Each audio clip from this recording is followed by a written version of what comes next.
العالمين اللهم صل وسلم على سيدنا محمد مفتاح باب رحمة الله عدد ما في علم الله صلاة وسلاما دائمين بدوام ملك الله وعلى آله وصحبه اللهم صل على سيدنا محمد صلاة تفتح بها لنا فتوح العارفين وتفقهنا بها في الدين وعلى آله وصحبه. السلام عليكم ورحمة الله وبركاته.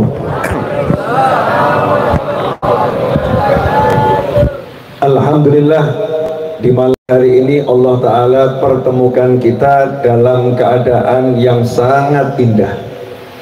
Dipertemukan sebagai saudara seiman, sebangsa, setanah air dalam majlis yang insya Allah full rahmat dan barakah, dengan tubuh yang alhamdulillah sehat walafiat, serta banyak nikmat lagi yang kita nggak mungkin bisa hitung, dan nikmat-nikmat yang nggak kita sadari itu sebagai nikmat. Intinya kita harus syukur bisa duduk semacam ini. Lebih dari syukurnya kita kalau mendapatkan dunia dan segala isinya. Mudah-mudahan kita termasuk minasyakirin. Amin.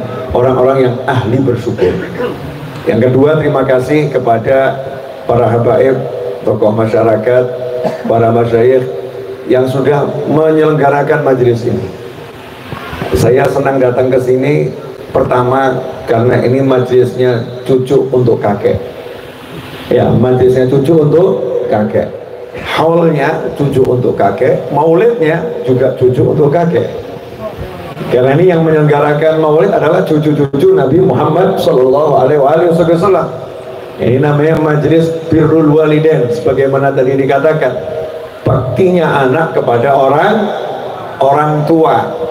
Yang akhir zaman ini sudah sangat jarang dibahas masalah birrul walidain. Banyak orang bahas masalah A sampai Z, tapi hak-haknya orang tua dan kewajiban anak pada orang tua seringkali di Allah Subhanahu wa Ta'ala. Na'udzubillah min dzalik. Ini bab yang paling penting, berbakti pada orang tua. Kemudian saya mau bicara apa? Wallahu a'lam. Saya nggak ngerti mau ngomong apa. Tadi saya diminta berdiri, saya pilih duduk. Ya, kenapa saya disuruh berdiri nggak nurut? Nanti kalau saya berdiri lebih nggak bisa ngomong. Ya, kalau saya duduk mungkin saya bisa ngomong. Kenapa? Kata amanatnya ayah saya, seneng no hatimu. Jadikan hatimu senang. Kalau senangnya duduk ya duduk, senangnya berdiri berdiri, senangnya tidur ya tidur. Selama itu nggak diharamkan oleh Allah Subhanahu wa Ta'ala. Jadi imtithalul amril walid, melaksanakan perintah ayah saya ini lebih saya junjung daripada saran yang menyenangkan siapapun. Ikhwani rahimakumullah. Tadi dibacakan sebagian dari Maulid Simtudurar dan sekaligus juga disebut ini haul. Saya mau numpang juga ikut. Karena ini 20 Rabiul Awal ya, 20 Rabiul Awal itu hari wafatnya Al-Habib Alwi bin Ali bin Muhammad bin Husain Al-Habsyi. Itu hari wafatnya ayahnya Habib Anis. Ya, Habib Alwi Al-Habsyi itu haulnya tanggal 20 Rabiul Awal. Tapi karena adabnya dahulu almarhum Habib Anis kepada kakeknya dan kepada ayahnya, yaitu Habib Ali bin Muhammad bin Husain Al-Habsyi, maka setiap menjelang haul atau 20 Rabiul Awal, haul ayahnya, dicari malam Jumat yang terdekat, di situ diselenggarakan tahlil. Nah, sementara haulnya di haulnya Habib Ali Al-Habsyi dijadikan satu. Tapi karena kebetulan saya di sini pas ini ada majelis banyak ya, saya numpang sekalian. Ya, numpang saya biar dilihat sama Habib Alwi Al-Habsyi. Ya, biar dilirik. Oh, itu novel nyampe di Pontianak. Ya, ikut-ikut kirim doa ini. Ya, ikut-ikut kirim doa. Karena kita ini butuh tumpangan. Jangan sok pengen jalan sendiri. Ya, jangan sok pengen jalan sendiri. Saya kalau jalan sendiri tadi nyampe ke sini nggak sampai-sampai, makanya saya numpang pesawat. Betul ya, numpang Pesawat. Nggak numpang pesawat, kapan sampainya? Kapan sampainya? Sampai di bandara, saya numpang taksi. Ya, numpang taksi. Sampai di hotel, numpang mobil. Ya, yang saya minta untuk menjemput di hotel. Sampai di sini duduk. Sekarang saya numpang YouTube. Ya, numpang YouTube untuk apa? Sampai ke rumah banyak manusia yang kalau saya nggak numpang YouTube, saya nggak nyampe ke sana. Nyampe ke banyak kantor manusia. Kalau nggak numpang YouTube, saya nggak sampai kantor. YouTube di kamar antum melihat saya, bahkan saya dikeloni, masya Allah. Saya jadi teman tidur. Ini gara-gara numpang YouTube. Dan itulah cerdasnya baginda Muhammad Sallallahu Alaihi Wasallam.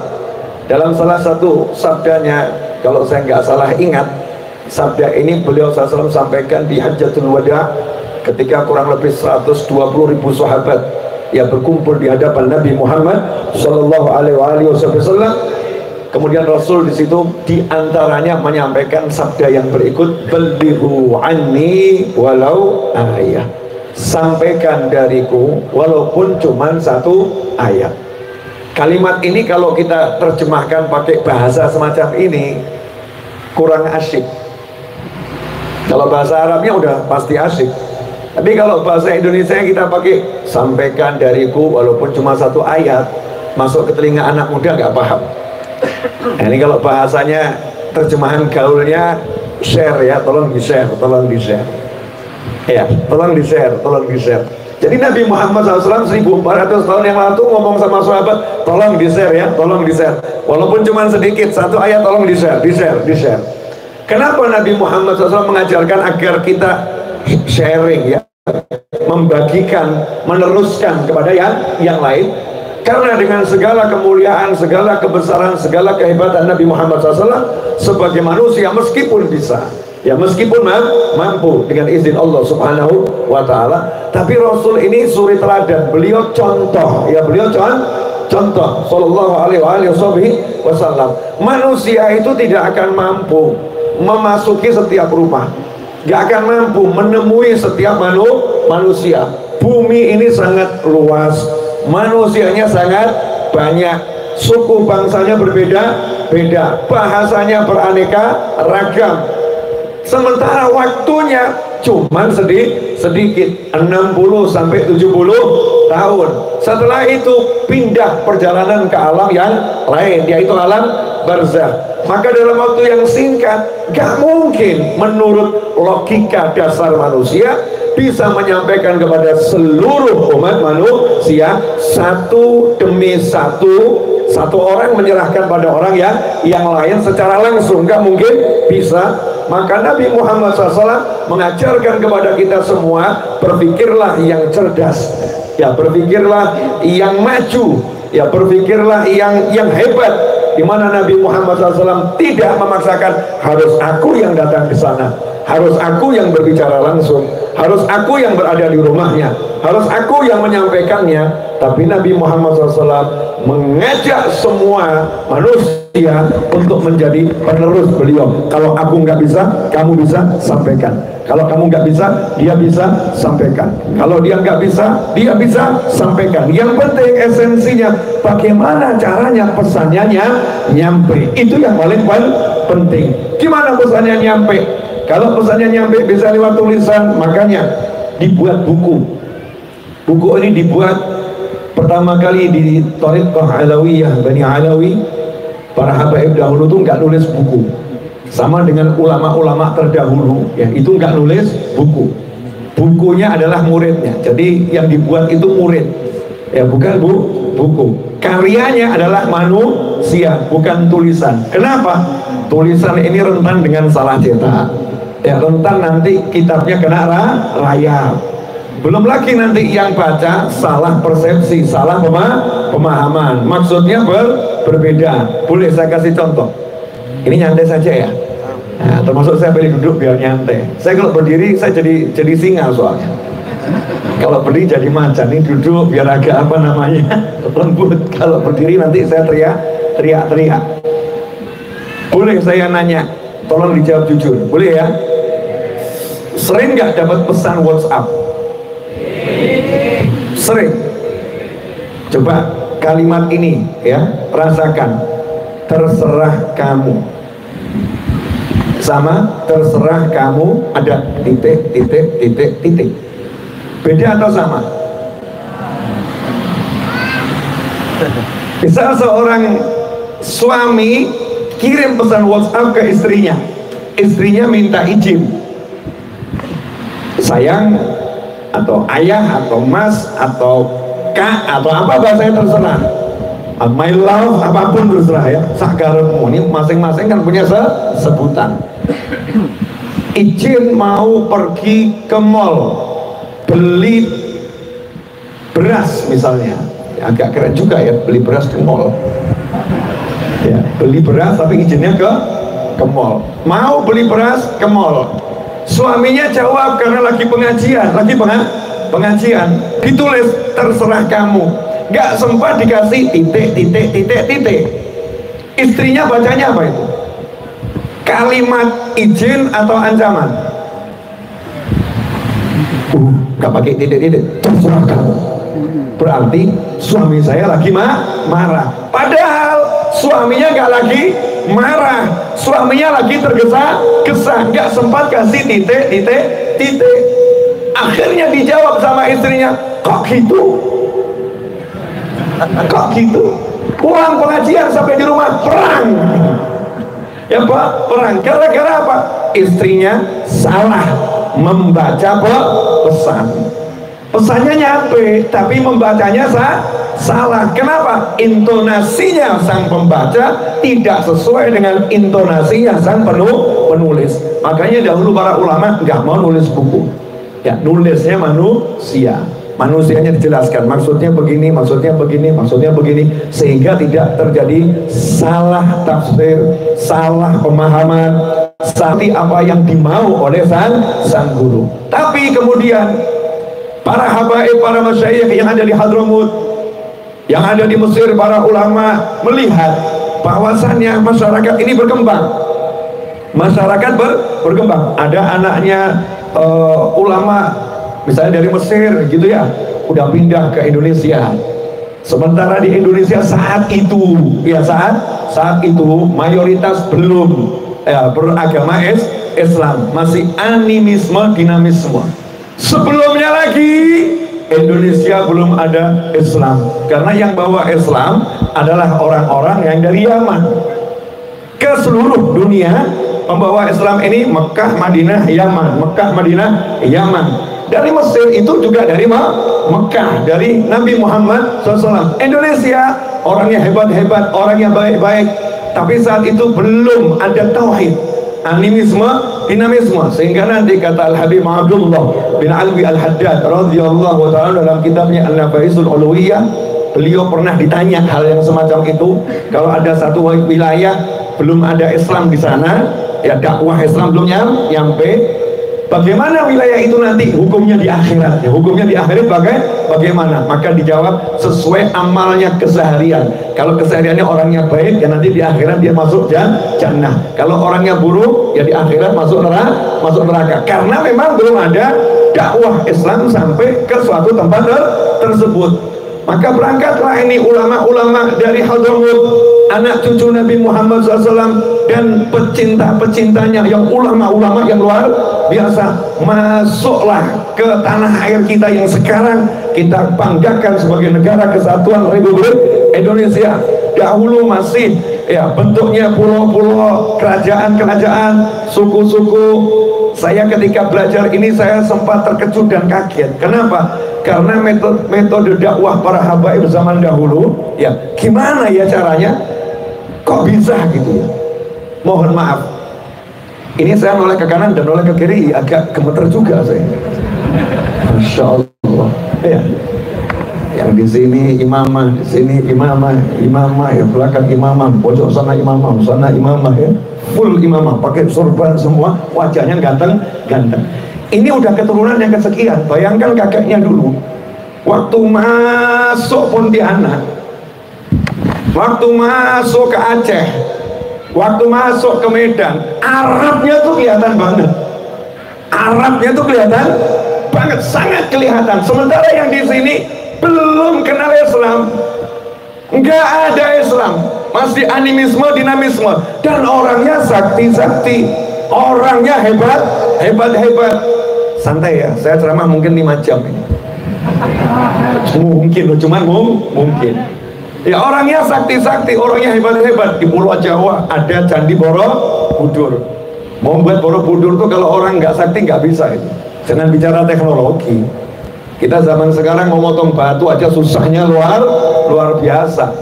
Mau membuat satu tempat pakai drone, penelitian dulu tanahnya, ya pakai dibor dulu. Ini kena beban sekian nanti ambles atau tidak. Bagaimana kalau kena gempa bumi? Butuh penelitian yang luar biasa, peralatan yang luar biasa. Borobudur, batunya bisa persisi, bagus sekali ukurannya. Gimana ngangkatnya? Dari mana asal batunya? Gimana mendesainnya? Bagaimana gembarnya? Bagaimana bertahan sekian lama? Dan seterusnya. Yang membangun pasti orang-orang yang luar biasa. Makanya dulu dikenal nggak jadi raja kecuali orang sakti. Nggak sakti nggak bisa jadi raja. Kalau nggak sakti nggak bisa jadi raja. Di Indonesia ini masih banyak ya orang-orang yang sakti. Saya masih sering mendengar kisah, ya ada satu orang cukup mencium gini, darah dewa. Tahu kalau itu Habib? Tahu kalau itu Habib, anak cucu Nabi Muhammad SAW, cukup dengan menghembus. Di negara kita ya, Kesatuan Republik Indonesia, saya bayangkan dahulu itu kira-kira seperti apa hebatnya orang-orang yang tinggal di tanah air. Masuklah para habaib, pakaiannya ya begini, nggak datang dengan kemudian pakai pakaian adat Indonesia yang belum ada, masih asli dari Yaman. Pakaiannya semacam ini sehingga mudah teridentifikasi ada makhluk asing masuk. Di pelabuhan itu raja-raja itu yang punya agen rahasia. Dilihat siapa ini, ada orang kok ganteng-ganteng, badannya besar-besar ya, tapi datangnya sendiri, nggak bawa istri, nggak bawa pasukan, nggak bawa prajurit, nggak bawa tentara, nggak bawa siapa-siapa, bawa kitab. Bawanya kitab, ya bawanya selendang, bawanya tongkat, nggak bawa rombongan, nggak bawa pasukan, nggak bawa senjata, nggak bawa apa-apa, bawanya senyum. Diukur sama agen rahasia kerajaan, kesaktiannya, getarannya cukup hebat. Getarannya cukup hebat. Yang dulu loh ya, kalau yang ini ya biasa-biasa aja.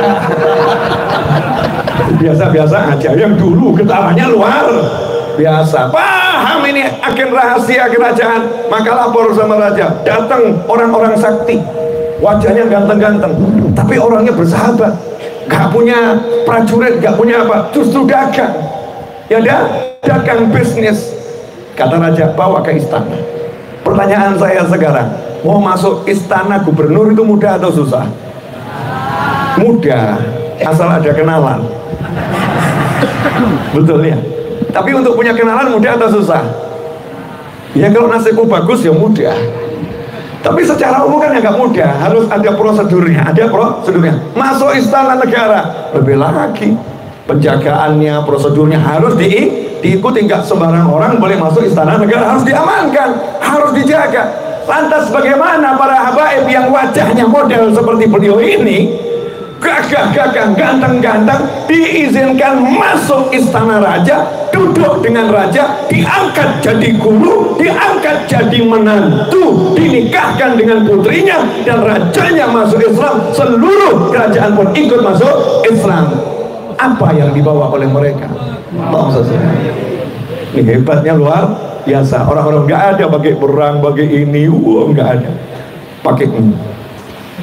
Hati yang adalah ilaha illallah Muhammadun Rasulullah SAW. Ini tadi saya mau apa kok sampai ke sini? Wallahu a'lam. Tadi kan urusannya balighu anni walau ayat, sampaikan dariku meskipun cuma satu ayat. Ini cerdasnya Nabi Muhammad SAW. Maka dahulu para sufi, para habaib mulai nulis buku.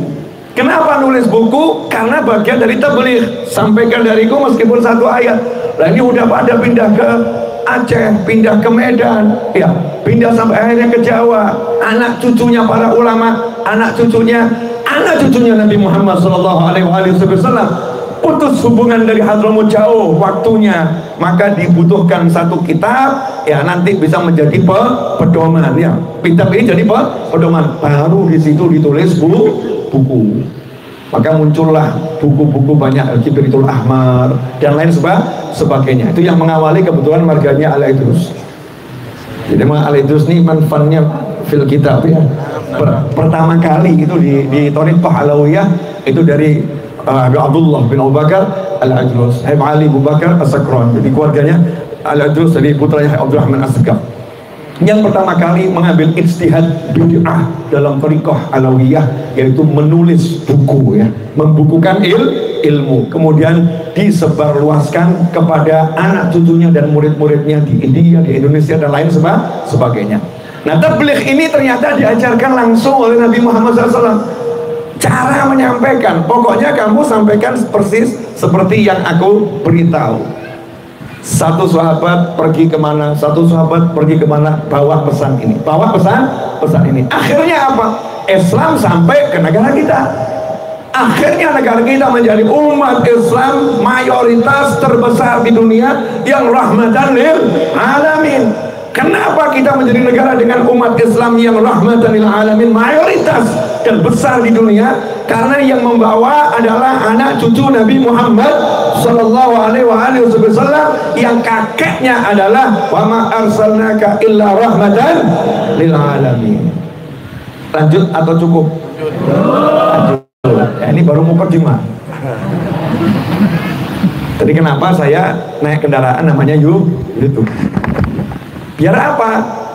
YouTube-nya menyampaikan kepada setiap orang saat ini, nanti setelah acara ini usai, atau nanti setelah saya dan kalian meninggal dunia, video ini insya Allah masih ada beredar, pesannya terus tersampaikan. Nah, kemudian gimana? Setiap orang yang menerima pesan saya, maka saya dilaporkan pada Nabi Muhammad SAW. Ada sekian banyak orang yang dapat pesan engkau wahai Nabi Muhammad SAW via novel Al-Idrus, sehingga poin saya banyak, ting ting ting ting, poin saya banyak. Semakin besar poinnya, semakin besar benefitnya ya, semakin dekat dengan yang pertama kali memerintahkan balighu anni walau ayat. Itulah kenapa makamnya ulama susah dikejar. Kadang ada orang itu sholat tahajudnya bagus, puasanya hebat, tapi kalah sama orang yang menyampaikan ilmu. Kenapa begitu? Karena pesan berantainya ini jalan. Rasul menyatakan, siapa yang mengamalkan suatu amalan karena petunjuk seseorang, maka yang berikan petunjuk itu dapat pahalanya tanpa mengurangi amalan orang yang mengamalkan tersebut.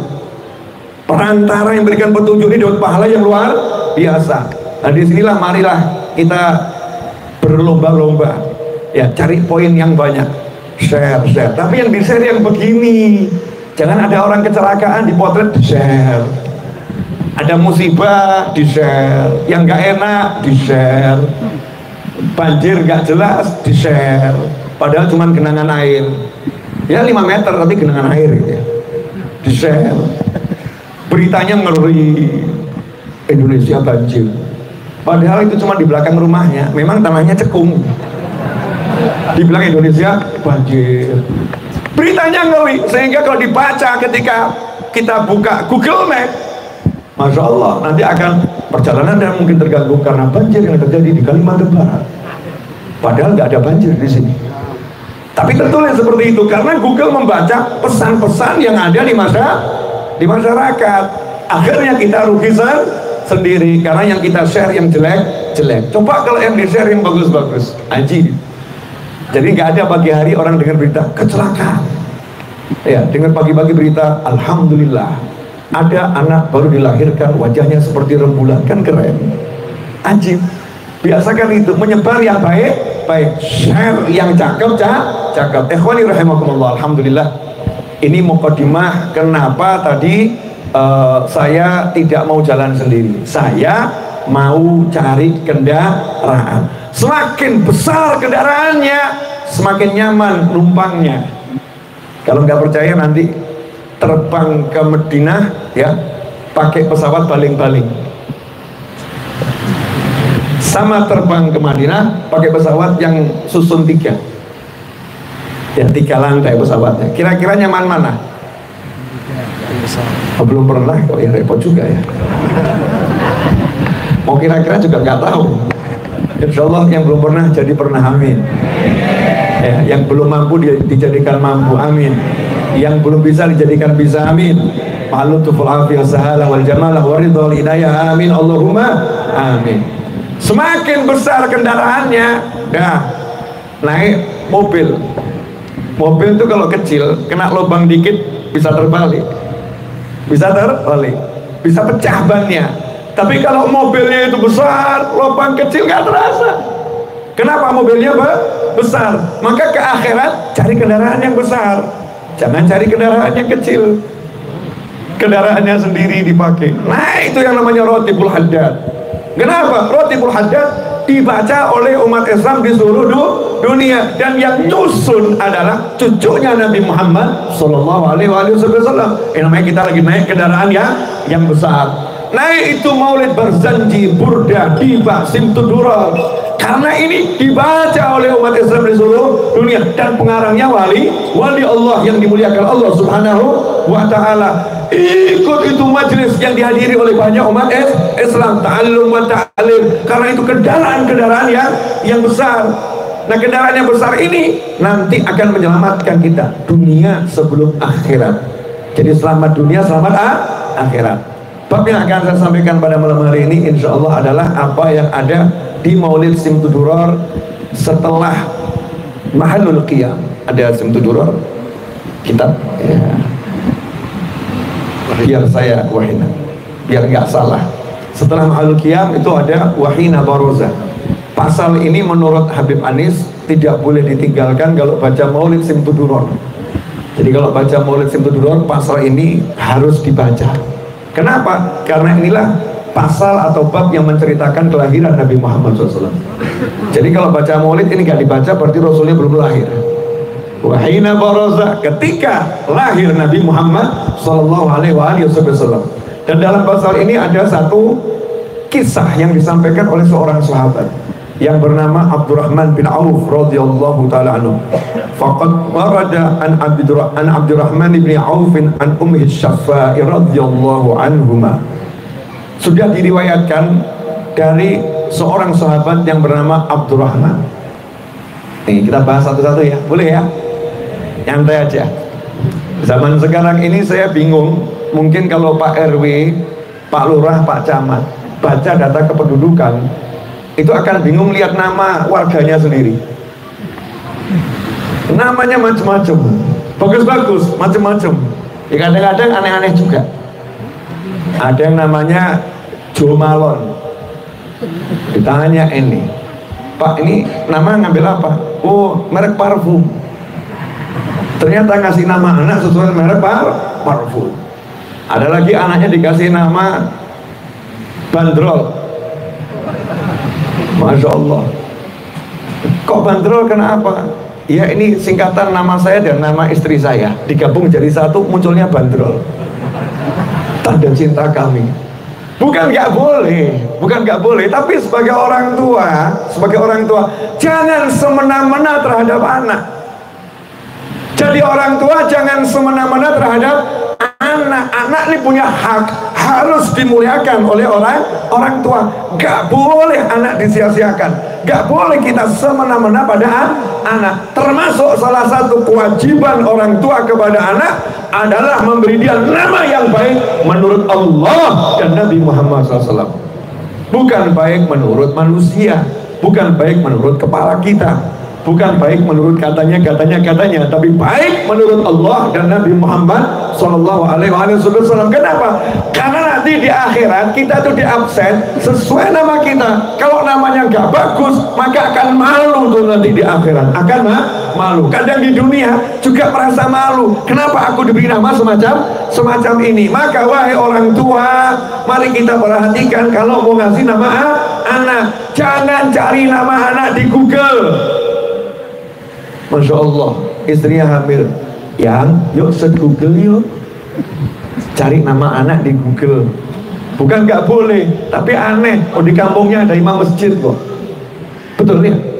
Di kampungnya ada imam masjid, di kampungnya ada ustadz. Mestinya kan sowan ke tempat ustadznya, datang kepada imamnya. Masa nggak sholat berjamaah? Minimal kan dia sholat Jumat. Minimal sholat Jumat. Kalau nggak jamaah 5 waktu, masa nggak Jumatan? Tetap Jumatan. Habis Jumatan tunggu sebentar, datengin imam. Imam, alhamdulillah istri saya udah mengandung. Tolong pilihkan nama yang baik untuk anak saya. Biar nanti kasih 3 atau 4 nama biar dipilih istri saya. Karena yang hamil istri saya, bukan saya. Jadi dia yang berhak memilihkan nama. Tapi kasih pilihan. Biar saya nggak salah ngasih nama menurut Allah dan Nabi Muhammad SAW. Nah sekarang enggak, ustadz, kiai, habib, ya guru, ini ditinggalkan oleh banyak orang, digantikan sama Google. Cari fatwa sama Google, cari nama sama Google. Nanti kalau mati minta dikubur sama Google.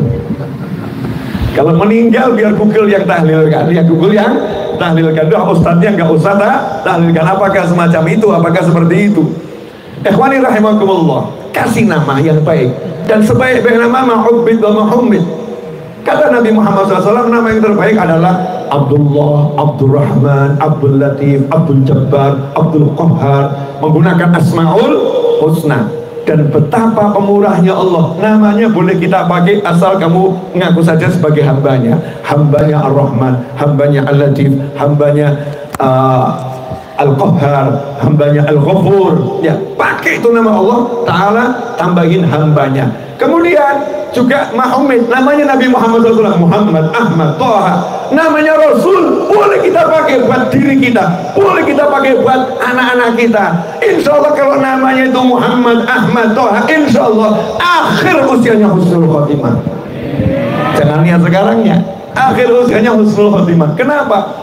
Ya kalau di absen kan juga lucu nanti ya. Masa namanya Muhammad di absen begini, sama malaikat mau diseret ke neraka, disebut namanya kok nama Rasul. Sanggup malaikatnya ngomong? Gak sanggup. Gak sanggup. Berkat namanya itu dia akan dimasukkan ke surga, gak jadi masuk neraka. Bib dalilnya Allahumma. Orang zaman sekarang ini aneh-aneh, dikit-dikit nanya dalil sama ulama. Dibilangnya sama ulama kagak percaya. Tapi kalau dikasih tahu sama berita nggak tanya sama dalilnya. Semua berita ditelan nggak tanya dalilnya. Kalau ulama yang ngomong ditanya dalilnya. Tadi dalilnya yang sudah disampaikan ya oleh akhina tadi yang memberikan sambutan. Masya Allah, anta ma'aman ahbabta. Ini anak dikasih nama Muhammad karena bapaknya pasti cinta pada Nabi Muhammad SAW. Betul ya? Dikasih nama Muhammad berarti karena bapaknya cinta pada Nabi Muhammad Sallallahu Alaihi Wasallam. Dan Rasul sudah bersabda, anta ma'aman ahbabta, kamu bersama yang kamu cintai. Berarti bapaknya akan bersama Nabi Muhammad SAW. Lantas bagaimana dengan anaknya? Nah, kebetulan Allah udah bilang di surga, semua yang di surga itu ma'adastahil anfus, apa yang diinginkan oleh jiwa dikasih sama Allah Subhanahu wa Ta'ala. Dan orang tua nggak pingin di surga lihat bidadari, ya seneng juga tapi nggak pengen itu, nggak pengen lihat sungai, lihat istana. Apalah artinya semuanya ada kalau anaknya nggak ada. Anda akan tahu kalau udah jadi orang tua.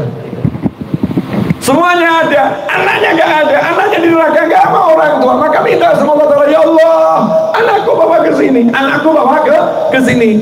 Karena engkau telah berjanji semua yang kuinginkan akan kau berikan. Aku minta anakku dibawa ke sini. Maka berlakulah wahyunya Allah Ta'ala, walladzina amanu, dan orang-orang yang beriman dan diikuti oleh anaknya dalam keimanan yang sama. Yang penting agamanya sama, muslim sama muslim, muslim sama muslim, sholat sama sholat, meskipun amalnya berbeda. Alhamdulillah, Allah katakan aku akan susulkan anaknya di derajat orang tuanya di surganya Allah Subhanahu wa Ta'ala. Maka kasih nama anak yang baik, Abdurrahman, Abdul Latif, Ahmad, Muhammad, Toha, Yasin. Yasin itu menurut ulama juga namanya Nabi Muhammad Sallallahu Alaihi Wasallam. Nah, tadi disebutkan an Abdurrahman bin Auf, dari seorang sahabat yang namanya Abdurrahman bin Auf. Kita semua insya Allah pernah dengar kisah Abdurrahman bin Auf radhiyallahu ta'ala anhu, sahabat konglomerat. Jadi perlu dipahami bahwasannya sahabatnya Nabi Muhammad SAW ini macam-macam. Ada yang konglomerat, ada yang ningrat, ya, ada yang kaya biasa, ada yang ya standar normal, ada yang miskin. Ya ada yang miskin. Cuman yang kaya dan miskin di zaman Nabi SAW, para sahabat itu ajib. Perlu diceritakan atau nggak usah ceritakan? Kondisi orang kaya dan miskin zaman Nabi Muhammad SAW. Jadi orang kaya dan orang miskin zaman Nabi Muhammad SAW itu nggak pernah ngitung duit. Yang miskin nggak pernah ngeluh kalau nggak punya duit, yang kaya nggak pernah bangga kalau punya duit. Zaman sekarang yang kaya sibuk ngitung duit, yang miskin sibuk nggak punya duit. Dihitung, nggak punya ini, nggak punya ini, nggak punya ini, nggak punya ini. Masya Allah. Jadi yang kayanya bid'ah, miskinnya juga bid'ah. Yang kaya nggak seperti sahabat, yang miskin juga nggak seperti sahabat. Sesuatu yang aneh, ya aneh. Sementara di zaman Nabi Muhammad SAW yang miskin itu sibuknya apa? Ngitung nanti aku di surga tempatnya di mana, amalku seberapa. Yang kaya juga ngitung nanti aku di surga tempatku di mana, amalku seberapa. Sehingga suatu ketika orang-orang miskin curhat pada Nabi Muhammad SAW. Curhatnya orang miskin di zaman Nabi Muhammad SAW. Aji, ini pasti udah mau disamakan sama antum dan saya ya. Kita kalau lagi nggak punya duit curhat sama ustadz gimana? Curhat sama Habib gimana? Habib, yai, ustadz, guru, masya Allah, cari duit susah, cari duit susah, cari duit susah. Seperti lagunya kereta api zaman dulu. Cus, cus, cus, cus. Itu kalau diterjemahkan, cari duit susah, cari duit susah. Seperti itu tuh lagunya. Tapi nggak begitu, sahabat curhat pada Nabi Muhammad SAW. Apa curhatannya? Ya Rasulullah, kami ini di dunia dikasih Allah rezeki namanya gak punya duit, dikasih Allah rezeki namanya gak punya duit, sehingga kami gak bisa amal yang namanya sedekah banyak, kami gak bisa amal yang namanya yang sedekah jariah yang besar, gak bisa. Sementara saudara-saudara kami yang kaya-kaya itu dikasih Allah rezeki duit yang banyak, sehingga sedekahnya lebih banyak dari kami, jariahnya lebih banyak dari kami. Udah di dunia kami ini hidupnya kalah enak, di akhirat kalah enak lagi. Yang kaya-kaya nanti di akhirat lebih enak dari kami dong, kalau pahalanya lebih banyak. Beri solusi wahai Nabi Muhammad SAW. Beri kami satu amalan yang bisa mengalahkan amalannya orang-orang kaya dengan sedekahnya yang luar biasa, jariahnya luar biasa. Kami bisa kalahkan mereka dengan sedekah kami yang kecil. Kami sedekah juga, tapi kecil. Jangan seperti ini yang nggak punya duit akhir zaman, mau sedekah nunggu kalau ada duit. Kalau nggak ada duit nggak mau sedekah. Padahal sedekah itu bukan milik orang kaya. Sedekah itu milik orang yang punya harta. Hartanya sedikit apapun kan punya. Disuruh menyedekahkan. Bukan orang yang berharta banyak, bukan. Tapi siapapun muslim mukmin diperintahkan sedekah agar selamat dunia akhirat. Maka saat itu Nabi Muhammad SAW mengajarkan, bacalah kalau habis sholat subhanallah 33 kali, alhamdulillah 33 kali, Allahu Akbar 33 kali, tutup dengan kalimat tahlil, maka kamu akan mengalahkan pahalanya orang-orang kaya dengan sedekahnya besar-besar. Senang sahabat. Ini asbabul wurud, hadirnya begitu. Senang sahabat. Maka habis sholat ini yang fakir-fakir, yang miskin-miskin duduknya lebih lama. Terus mulutnya komat kamit. Nah, yang kaya penasaran, ngapain sih? Ditoleh sama yang kaya, fudul pengen tahu ada apa, didengarkan. Besoknya ditiru. Besoknya yang kaya juga duduk lebih lama. Subhanallah, subhanallah, subhanallah 33 kali. Ditirukan amalnya fakir miskin ini. Maka orang-orang miskin pun curhat lagi pada Nabi Muhammad SAW. Ya Rasulullah, yang kaya curang, niru-niru. Amalan fuqara diambil orang kaya. Nanti kami di akhirat tetap kalah juga karena amalan kami ditiru sama orang kaya. Maka saat itulah Nabi mengatakan, dzalika fadlullah yu'tihi man yasha. Yang begini nggak bisa dikejar memang. Ini orang kaya super istimewa. Ini masuk orang-orang kaya pilihan. Fadlullah ya, nggak bisa diiriin, nggak bisa. Setiap orang itu memang ada jatahnya, lebih ganteng, lebih cantik, ya.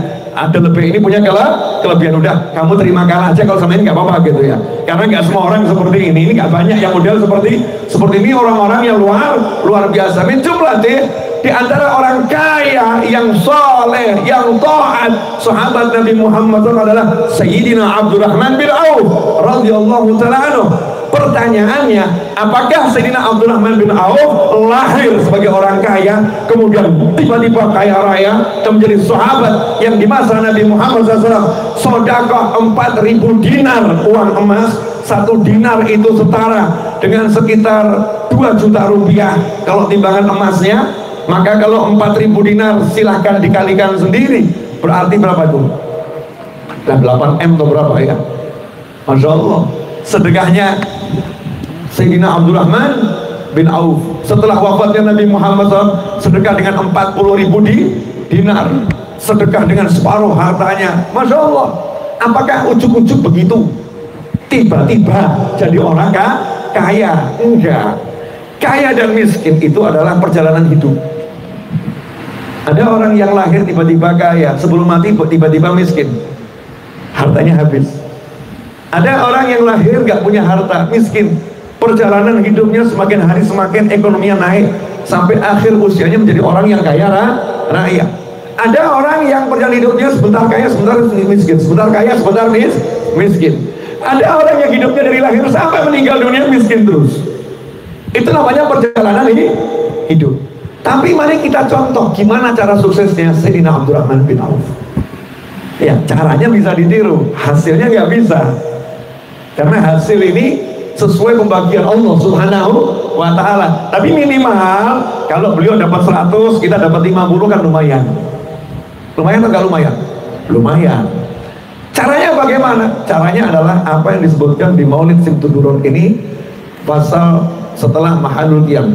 Wahina baraza sallallahu alaihi wa alihi wasallam faqad warada an Abdurrahman ibn Auf an ummi Syaffa'i radhiyallahu taala anhuma.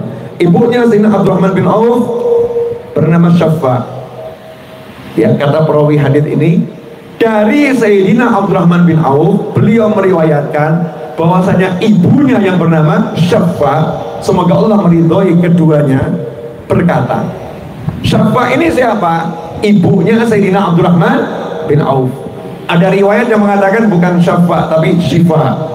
Jadi bisa dua-dua, bisa Syifa, bisa Syaffa. Tapi yang dipilih oleh Habib Ali Habsyi adalah Syaffa. Maka jangan diganti-ganti dengan yang kamu pilih. Nanti kita nggak adab. Jadi biar apa adanya sesuai yang dipilih oleh Sahibul Maulid Simtud Durar. Walaupun ada perbedaan pendapat ulama dalam penyebutan. Syaffa ini menceritakan peristiwa yang luar biasa, yaitu kelahiran Nabi Muhammad SAW. Waktu Rasulullah lahir itu seperti apa? Ini kan kalau ada film mungkin kita sudah pengen difilmkan gitu ya, disyuting langsung ya. Setelah bayinya terlahirkan kemudian ditaruh di, kalau anak kita tuh baru lahir sama bidan ditaruh di tempatnya gitu ya, kita syuting. Ya alhamdulillah anak udah lahir. Seandainya diizinkan oleh Allah Ta'ala, pasti udah kita syuting. Tapi nggak diizinkan dengan syuting, diizinkan dengan mata langsung yang melihat dan lidah yang menceritakan turun temurun sampai sekarang. Dan di majelis ini saya menjadi mubaligh yang menceritakan apa yang diceritakan Syaffa radhiyallahu ta'ala melalui pesan yang direkam oleh Habib Ali Habsyi dalam Maulid Simtud Durar. Jadi saya lagi menjadi kepanjangan tangannya Syaffa dan kepanjangan tangannya Habib Ali Al-Habsyi. Beruntung.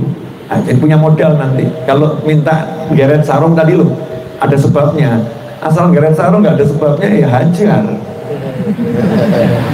Kalau mau geret sarung ya harus ada sebabnya. Ada jalannya, kata orang Jawa. Syekh Abdul Qadir Al-Jilani suruh doakan satu kuburan yang lagi disiksa. Ya beliau nanya, hubungannya apa sama saya? Suruh doakan. Ya saya doakan, tapi hubungannya apa? Ini urusannya diadab soalnya. Bukan urusan ringan, transfer nggak pernah, doain nggak pernah, geret sarung. Masya Allah. Minimal kan didoakan habis sholat, semoga Kiai Fulan, Syekh Fulan, Habib Fulan, pondoknya jelas lagi bangun, nggak pernah nyumbang semen satu kilo aja nggak pernah. Ya, kemudian minta Beb, tolong nanti saya digeret ya Beb ya.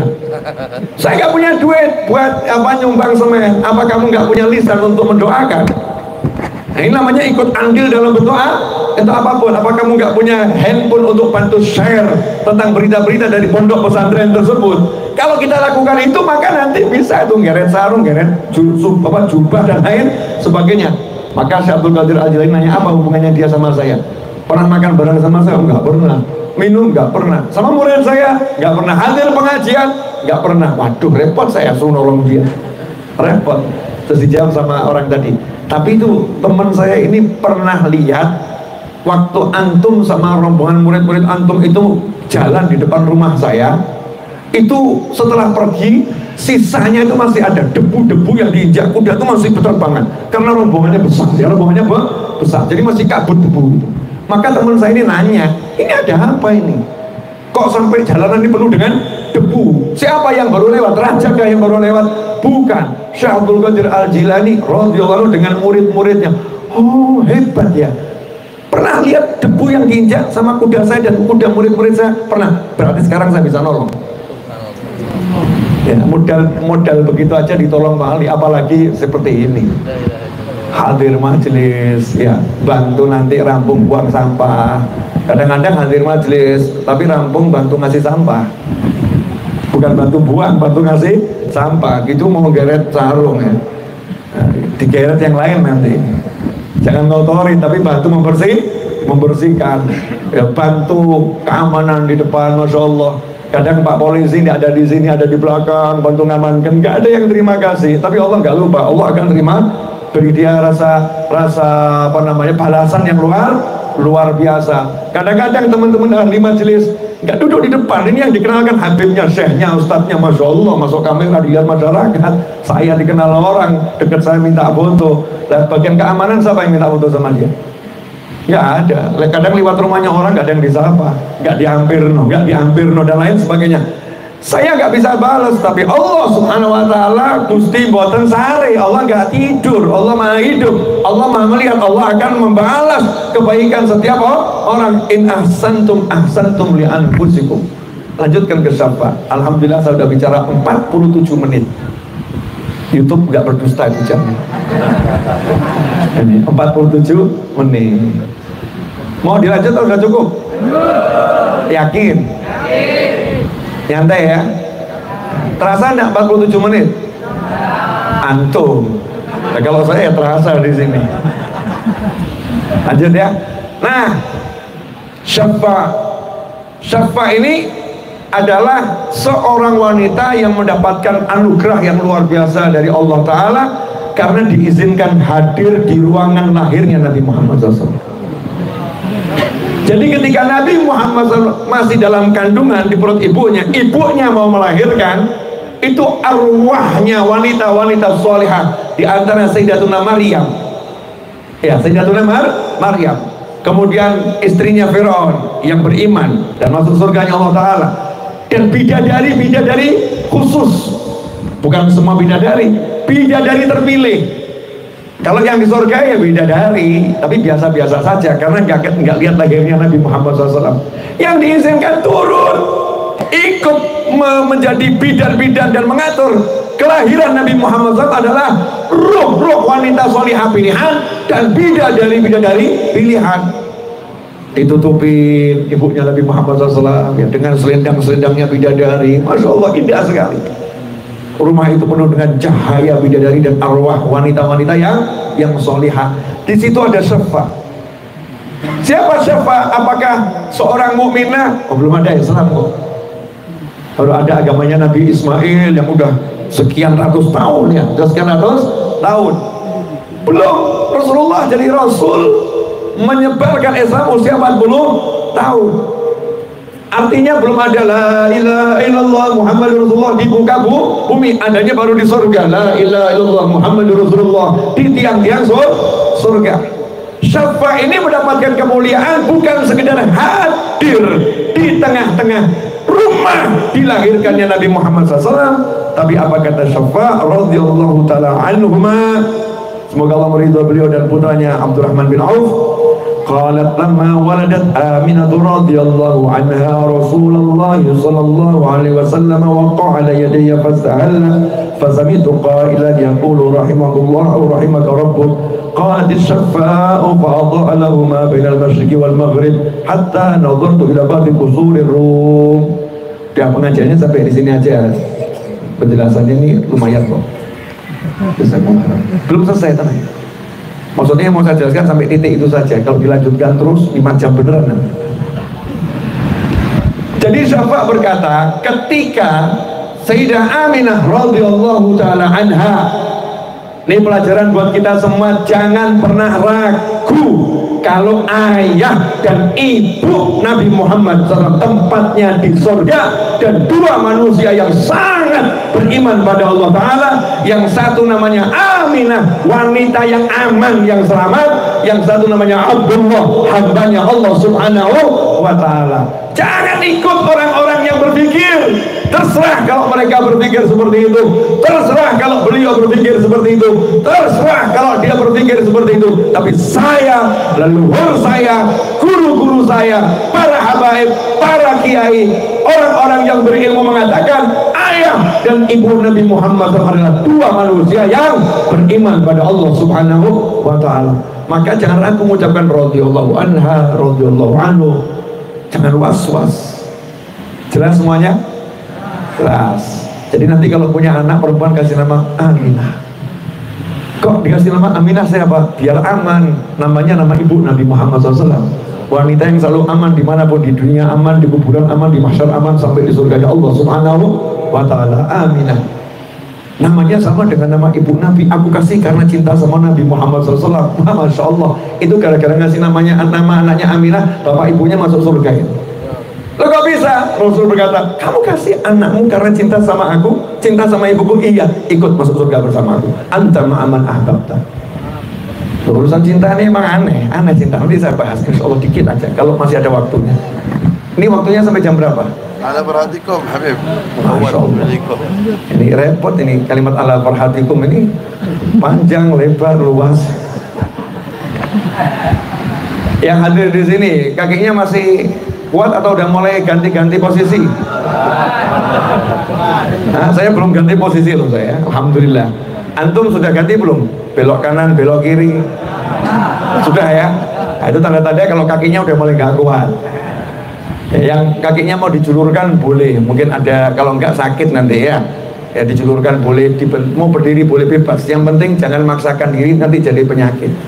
Ya kalau capek istirahat, kalau ngantuk tidur. Di sini ada ngantuk jangan paksakan tidur. Tidur itu nikmat. Tidur itu nikmat. Siapa tahu gara-gara tidurnya justru dapat lebih banyak dari saya. Kita ngobrol ke Nabi, siapa tahu dia didatangi Nabi Muhammad SAW. Udah ngerti. Nggak ngerti. Itu ada kan muridnya Syekh Abdul Qadir Al-Jilani radhiyallahu ta'ala anhu. Syekh Abdul Qadir Al-Jilani radhiyallahu ta'ala anhu lagi ceramah, muridnya yang paling depan tidur. Teman-temannya noleh. Gimana sih ini? Guru besar lagi ceramah dia tidur. Yang terjadi tiba-tiba Syekh Abdul Qadir Al-Jilani radhiyallahu ta'ala anhu menghentikan ceramahnya. Turun dari kursi tempat mengajar, duduk di samping muridnya, duduk atahiyat akhir, dan duduknya dengan menundukkan kepala. Seluruh muridnya jadi bingung lagi. Nah, kenapa guruku tunduk sama murid yang satu ini? Yang lagi tidur. Gak lama setelah itu muridnya bangun, kaget ada gurunya. Terus Abdul Qadir Al-Jilani kembali menegakkan posisinya dan menepuk dan berkata, dengarkan sabda Nabi tadi ya, jalankan, jangan sampai kamu lupakan. Terus balik ke mimbar. Disitulah semua baru tahu, ternyata murid yang satu tadi mimpi bertemu Nabi Muhammad SAW. Dan Rasul bersabda, man ra'ani fil manam faqad ra'ani haqqan fa inna syaitana la yatamatsalu bi. Kama qala sallallahu, siapa yang bermimpi melihat aku, maka dia sedang benar-benar, dia telah benar-benar melihat aku secara nyata, bukan berkhayal. Berarti Rasulnya betul-betul lagi dia lihat. Nah, kalau anak tadi lihat dalam mimpi, Syekh Abdul Qadir Al-Jilani melihat di alamnya nyata. Makanya beliau hentikan ceramahnya dan duduk menyimak ucapan Nabi Muhammad sallallahu alaihi wasallam. Ikhwani rahimakumullah. Yang percaya silakan percaya, yang nggak percaya hati-hati. Ya hati-hati, karena itu tadi semua berdasarkan hadis Nabi. Artinya ilmu bener ya, bukan khayalan. Ya kalau kok aneh, belajar dulu, tapi jangan menyangkal, dipelajari dalilnya apa. Kalau kurang puas tanya sama saya, datang ke Solo, nanti saya jelaskan insyaallah. Ya ke Solo nanya. Kamu kalau mau nanya sama dokter aja ke tempat praktek bahkan bayar kok ya. Betul kan ya? Bukan via telepon. Oh, kamu Pak Dokter nanti dulu telepon, nggak bisa, datang ke ruang praktek, ngantri di sana, suruh bayar. Ke tempat saya nggak usah bayar, ya gratis ya. Tapi berangkatlah ke sana. cari saya, nanti saya jelaskan. Bib, tolong dijelaskan masalah ini. Ya, insya Allah saya jelaskan. Lanjut. Siapa tadi? Syafa. Ya, ibunya Abdurrahman bin Auf. Di rumah Nabi Muhammad SAW lahirlah Nabi Muhammad SAW.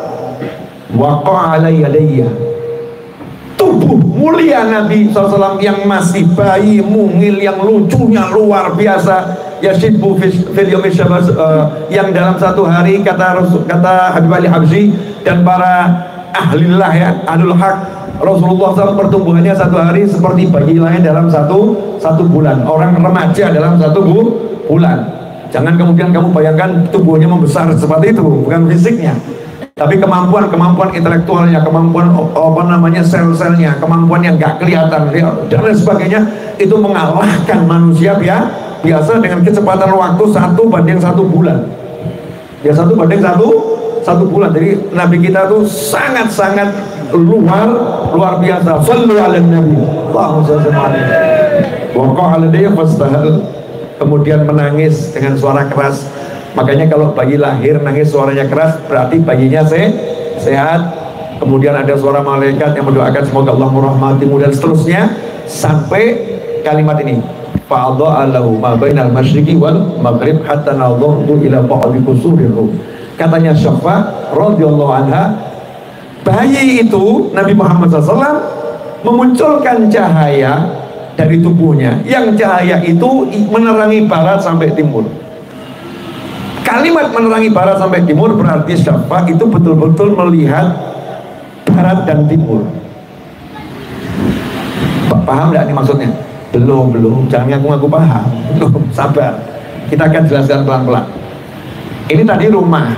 Pernah nggak lihat rumah lahirnya Nabi Muhammad SAW? Kalau belum, cek di channel YouTube saya. Saya berapa minggu yang lalu saya umroh, saya buat syuting di depan rumah lahir Nabi Muhammad SAW. Cari channel YouTube Habib Novel Alidrus atau masuk ke YouTube, tulis @Habib Novel Alidrus, kemudian subscribe, jangan lupa ya. Iklan. Ya. Allahumma sholli alaihi. Subscribe, jangan lupa. Di situ rumah lahir Nabi Muhammad SAW yang sekarang dibangun jadi perpustakaan, ya, jadi maktabah. Menurut banyak riwayat, disitulah di bangunan aslinya, bukan yang sekarang ya, dilahirkan Nabi Muhammad SAW. Nah, di rumah yang sebesar itu, kamarnya tentunya nggak besar, kamarnya kecil dan tertutup batu, tembok, tertutup tembok. Bagaimana ruangan yang tertutup tembok? Ini Syafa bisa melihat bumi barat sampai timur. Kok bisa lihat bumi barat sampai timur? Bagaimana? Hatta nadhartu. Ini kalimat ini menjelaskan. Jadi kelihatan semua bumi ini, sampai aku bisa melihat sebagian istana Romawi, Ba'ul Qusur Rum itu ada di hadapanku persis. Gimana caranya? Jadi misal saya di sini, tiba-tiba saya bisa lihat istana negara dari sini persis depan saya. Tapi bukan bukan video call, bukan karena kamera, bukan, real bangunannya ya, real bangunannya kelihatan nyata dengan kedua bola mata. Kok bisa? Kenapa? Adha'alahu, karena matanya Syafa radhiyallahu ta'ala anha mendapat nur Nabi Muhammad SAW, dan jagat raya saat itu mendapat nur Nabi Muhammad SAW, sehingga nur ini mendekatkan yang jauh menjadi dekat, sedekat-dekatnya, sehingga bisa dilihat dengan sejelas-jelasnya oleh seorang wanita yang belum beriman kepada Allah dan Nabi Muhammad SAW. Kena barokahnya. Lah kaitannya apa ini sama Sayyidina Abdurrahman bin Auf? Perhatikan ini. Wa qala yadayya, bayi itu akulah yang pertama kali menerimanya. Jadi yang pertama kali menerima tubuh Nabi Muhammad SAW yang lahir masih fresh, muncul ke muka bumi, segar luar biasa, itu adalah tangannya Syafa, ibunya Sayyidina Abdurrahman bin Auf. Hasilnya Sayyidina Abdurrahman bin Auf sebelum hijrah ke Madinah, di Mekah beliau hijrah ke Madinah, dipersaudarakan oleh Nabi Muhammad SAW oleh seorang sahabat yang kalau saya nggak salah bernama Sa'ad ya, namanya Sa'ad. Nah, sahabat Sa'ad ini kaya raya kebetulan di Madinah. Dia ngomong sama Abdurrahman bin Auf, karena kamu sudah dijadikan saudara saya saya mau bagi harta saya berdua sama kamu. Masya Allah. Ini ukhuwah, ya, persaudaraan bukan nasab, persaudaraan yang Rasul SAW mempersaudarakannya. Ada sebagian ulama mengatakan apa yang dipersaudarakan oleh Nabi SAW ini lebih tinggi nilainya daripada persaudaraan nasab. Meskipun persaudaraan nasab ini nilainya paling tinggi, tapi karena ada peran Nabi Muhammad SAW, walaupun tidak senasab, tapi Rasul mengatakan kamu bersaudara dengan dia, ikatannya Rasul SAW ini jauh lebih tinggi. Ulama mengatakan semacam itu. Walaupun yang namanya ulama pasti ada beda pendapat, persepsi, boleh-boleh aja, itu keluasan ilmu. Begitu dipersaudarakan, saudaranya ini ngomong, aku punya istri 4, yang 2 katanya sahabat tadi akan saya berikan ke kamu dengan catatan kamu pilih dulu. Masya Allah, punya istri 4, sahabatnya tadi ini yang udah jadikan saudara suruh milih mana yang kamu suka, ya ambil, nanti idahnya selesai ambil buat kamu. Saya punya kebun kurma terbaik di kota Madinah, ambil kebun yang terbaik saya, separuh kasihkan ke kamu. Saya mau nanya, kalau anda yang ditawari kira-kira gimana? Jazakumullah khairan. Masya Allah, kamu paham betul sabda Nabi Muhammad SAW. Kamu sangat mengerti Rasul nyuruh kamu ngangkat saya jadi saudara kamu ngerti maknanya. Pantas kamu jadi dapat pangkat tinggi di sisi Nabi Muhammad SAW. Kamu sahabat yang luar biasa. Itu kalau kita. Kalau bahasa Jawanya aji mumpung. Ya, selagi ya, aji mumpung begitu, selagi ya dia lagi baik, dia lagi begitu habiskan. Nah ini namanya aji mumpung, itu nggak baik. Biasanya ada wasiat dari para habaib, lakukan habibak asal khallu asal. Kalau kekasihmu itu madu, biarkan dia tetap jadi madu, jangan dikorati sampai habis. Ya, ambil aja sedikit gak apa-apa, madu itu sedikit, biar tetap jadi madu, jangan dihabiskan. Kadang-kadang orang zaman sekarang enggak. Begitu ada orang baik sama dia dihabiskan, dikorati terus ya. Berarti buang cari yang lain itu. Na'udzubillah min dzalik. Sayyidina Abdurrahman bin Auf ini miskin, gak punya apa-apa, masuk kota Madinah, hartanya di Mekah ditinggalkan, gak punya apa-apa, masuk kota Madinah, ditawarin seperti itu, matanya gak berubah, gak kemudian rakus. Nah inilah syarat jadi orang kaya. Catat ini. Jadi kalau mau jadi orang kaya, syaratnya ini, hatinya gak rakus kepada dunia. Hatinya nggak rakus kepada dunia, hatinya nggak kesempatannya dikasihkan kemudian enggak, punya izzah ya, hatinya punya rasa aku nggak butuh sama ini, aku nggak butuh sama ini semua, sehingga dikatakan dalam hadis kadal faqru ayyakuna kufra, hampir-hampir rasa takut jatuh miskin itu menyebabkan seorang menjadi kufur. Kadal fakru itu artinya bukan hampir-hampir kefakiran, jangan salah, karena banyak wali orang fakir, banyak wali orang miskin ya, banyak wali hartanya nggak seberapa ya, justru banyak yang hampir kufur ini duitnya banyak hampir kufur. Lantas apa artinya sabda Nabi Muhammad SAW, kadal fakru ayyakuna kufra, hampir-hampir kefakiran seorang jadi kufur, artinya adalah rasa takut jatuh miskin itu bisa membuat orang jadi kufur. Gara-gara takut jatuh nanti pangkatnya, takut jatuh kedudukannya, takut jatuh hartanya, takut jatuh bisnisnya, akhirnya menghalalkan segala macam cara. Na'udzubillah min dzalik. Muslim jangan takut jatuh miskin, apalagi hidupnya udah miskin. Wah, aneh itu, udah miskin takut miskin, itu kan aneh, udah pengalaman kok. Seharusnya hanya udah aja, nggak punya duit udah biasa. Kamu nggak takut besok, udah biasa, udah pengalaman. Harusnya kan semacam itu, pede begitu. Sayyidina Abdurrahman bin Auf nggak punya duit, ditawari yang banyak oleh saudaranya, nggak mau dia buat saudaranya susah, nggak mau buat saudaranya susah. Jangan belum apa-apa, kamu udah susah gara-gara saya. Harta mahabus karena saya enggak. Saya bukan saudara yang baik, nggak mau rakus, mau berbisnis, mau usaha, mau berjuang. Nanya sama temennya tadi, dullani ala suq, tolong tunjukkan saja pasarnya di mana. Masuk pasar nggak punya duit, orang sekarang udah punya duit nggak berani masuk pasar. Betul? Masuk pasar nggak punya modal, orang sekarang udah punya modal nggak berani masuk pasar.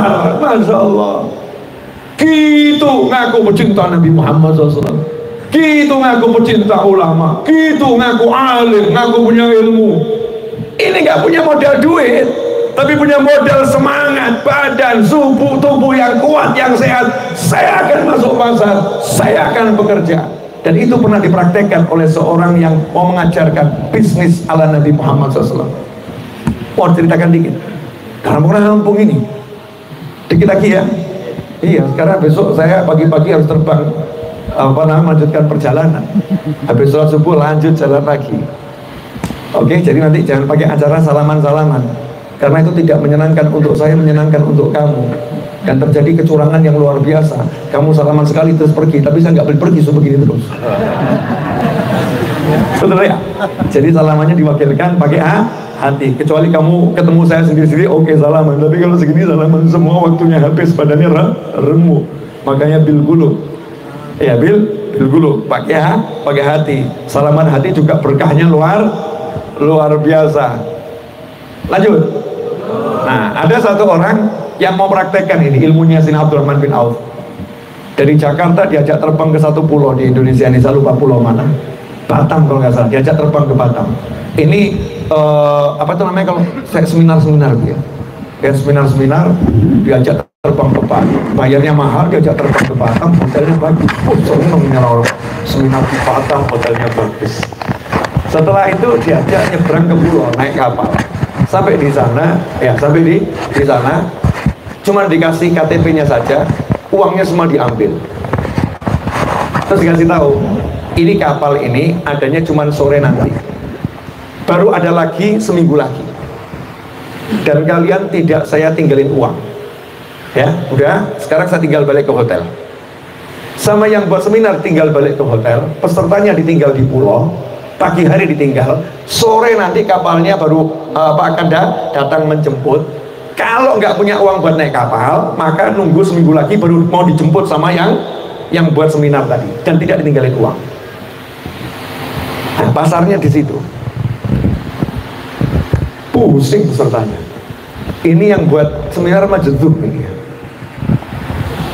ngawur ini dan lain sebagainya. Terus dikasih cerita, bukan ngawur, praktekkan langsung ilmunya Abdurrahman bin Auf. Beliau nggak punya uang, cuma minta ditunjukkan pasar. Praktekkan. Akhirnya praktek, masuk pasar. Macam-macam ceritanya. Ini salah satu pesertanya teman haji saya soalnya. Salah satu pesertanya teman haji saya. Saya ikut, Bib. Sudah pusing juga, Bib. Ini kalau nggak dapat duit, nggak balik ini. Nggak menikmati hotel. Entah tidur numpang di mana nanti ini. Karena kita udah komitmen mau ngikutin petunjuknya penyelenggara seminar, tanda tangan kontrak ini ya. Subhanallah, saya masuk, Bib. Ada ibu-ibu jualan kerudung. Saya lihat gak laku kerudungnya.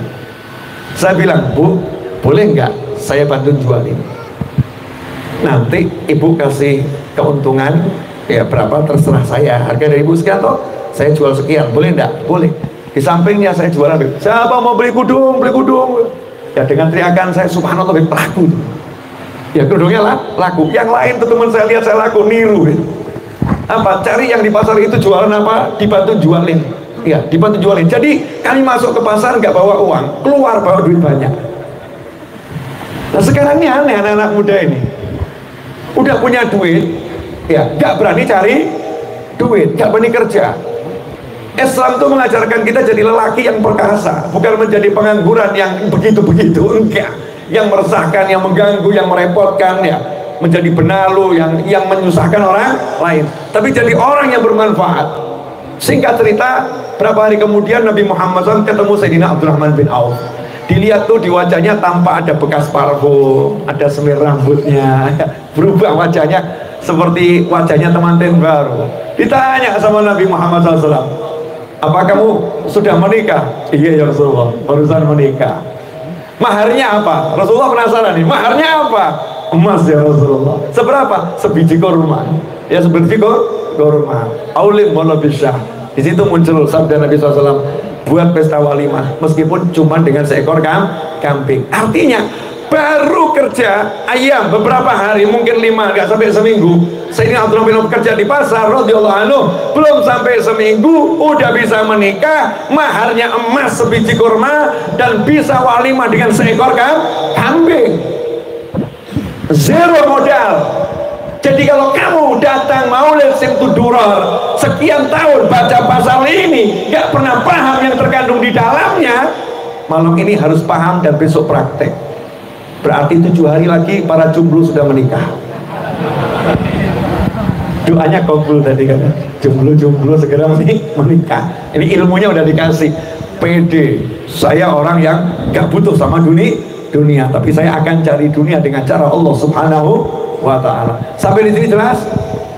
Sabar, belum selesai. Ilmu keduanya apa? Karena Sayyidina Abdurrahman bin Auf ini tangannya barokah. Jadi benda apapun, jadi beliau kalau pegang jeruk kemudian dijual ke orang lain, jeruk ini akan laku lebih mahal daripada beliau beli, walaupun tokonya di situ masih lihat. Kalau ada batu, ya batu diangkat, katanya beliau, saya yakin di bawah ini mungkin ada emas atau perak ini. Saking berkahnya tangannya Sayyidina Abdurrahman bin Auf radhiyallahu ta'ala anhu. Kenapa seperti itu? Ini karena hasil daripada ibunya tangannya menerima Nabi Muhammad SAW. Maka Allah jadikan tangan anaknya barokah. Paham ya? Karena ibunya tangannya menerima lahirnya Nabi Muhammad SAW, maka anaknya tangannya barokah. Al jaza al jinsil amal. Pahala itu ya sesuai dengan perbuatannya. Nah kalau kita pengen punya barokah seperti itu, pengen anak-anak kita barokah, ya sekarang kita bantu tuh para ulama, bantu orang-orang yang soleh, ya bantu perjuangannya, bantu dakwahnya. Nanti anak kita dapat barokahnya, ya barokahnya dapat. Kita bantu orang tua kita, nanti ya anak kita akan membantu kita, barokahnya akan dapat. Barokah itu nyata, barokah itu ada, maka carilah barokah. Jangan mengadakan logika dan logika. Banyak orang masuk pasar hasilnya nggak seberapa. Kenapa Abdurrahman bin Auf radhiyallahu ta'ala masuk pasar hasilnya luar biasa? Satu, memang hatinya nggak takut miskin, ya hatinya memang kaya, ghina 'anil nas, nggak butuh sama manusia, walaupun nggak mengabaikan manusia, tapi jangan lupa punya ibu yang berkahnya luar biasa. Dan keberkahan orang soleh untuk anak cucunya itu nggak akan putus, minimal 7 turunan. Itu orang soleh biasa 7 turunan, barokahnya nggak putus. Buktinya di surat Al-Kahfi, di mana Nabi Musa alaihissalam dan Nabi Khidir alaihissalam ketika masuk di satu desanya Bukhola, kampungnya orang-orang pelit, 2 nabi yang wajahnya indah, santun budinya, kelaparan, kalau nggak minta makan akan hilang nyawanya, akan meninggal dunia, maka wajib saat itu minta makan sesuap untuk nyambung nyawa. Setiap pintu yang diketuk menolak, nggak ada yang ngasih. Maka ketika melihat ada rumah yang mau roboh, Nabi Khidir mengatakan, yuk kita bangun rumah ini. Nabi Musa pun protes, orangnya pelit-pelit, ngapain kita bantu bangun rumahnya. Maka disitulah Nabi Khidir mengatakan, selesai udah ya perjanjian kita, kan nggak boleh kamu nanya ngeyel, nggak boleh, ini kamu bantah lagi perintah saya, nanti saya ceritakan perkaranya ini. Maka Nabi Musa pun nurut, akhirnya ikut bersama Nabi Khidir alaihi wassalam membangun rumah tadi. Sementara membangun rumah itu bukan pekerjaan ustadz, bukan pekerjaan seorang syekh, bukan pekerjaan habib, bukan pekerjaan wali. Jadi tukang batu, jadi tukang semen, mengaduk semen kalau zaman sekarang. Bangun rumah, tembok dibangun, lapar, gak digaji. 2 nabi dan rasul bangun tembok itu sebaik-baiknya sampai rumah itu jadi kokoh, khadim, jadi pelayan yang dilayani gak kelihatan. Maka Nabi Musa pun akhirnya dijelaskan, rumah ini milik 2 anak yatim. Ayatnya apa penting di situ? Enggak, milik 2 anak yatim, banyak anak yatim. Tapi kenapa 2 anak yatim ini diistimewakan? Karena abu rumah salihah, karena 2 anak yatim ini punya kakek yang ke-7, kakeknya yang ke-7 saleh, hamba Allah yang saleh. Kakek yang ke-7 apakah Nabi? Bukan. Apakah Rasul? bukan. Umatnya Nabi Muhammad SAW bukan.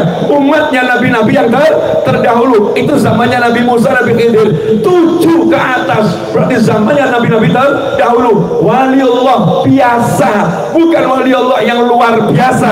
Karena waliullah yang luar biasa adalah dari umat Nabi Muhammad sallallahu alaihi wasallam.